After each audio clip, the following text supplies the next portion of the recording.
Hi, and welcome to Pet Pals.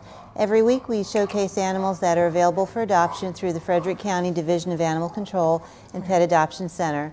I'm Linda Shea, with me is Randy Cooper, and we're starting our show today with one of the puppies in the shelter. Hard to believe that this big guy is a puppy. He's only about a year old. His name is Diesel, and he was turned in by his owners. They were no longer able to care for him. Because he is a puppy and because he is such a big guy, we have what's known as the puppy process. So we take up to 4 applications.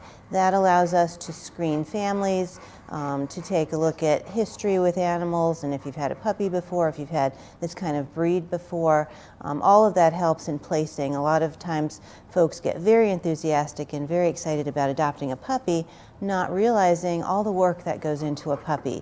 Diesel has some good manners to start with at a year old, but he needs some work. He pulls on the leash. He gets a little too investigative when you've got treats in your pocket. But he does sit very well. He's very responsive to people. He's overall a fairly gentle giant.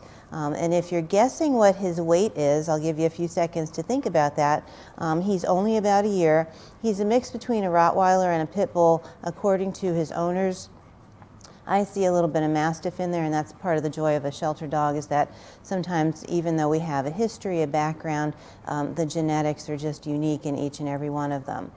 So he is large. At a year old, he's 102 pounds already.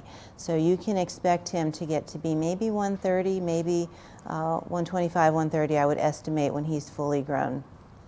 We've brought him up to speed on vaccines, on preventatives, on deworming. We do have him slated for an older children adult home only, and that has nothing to do with his temperament or demeanor, but it has a lot to do with his size. And unfortunately, because he's got needs some work on manners, he could easily bowl over a toddler and do some damage inadvertently, so we're trying to avoid that. So that's part of the process. But if you're interested in this type of breed, if you've got experience with large puppy breeds, he has a great temperament, great disposition, and he is looking for a forever home.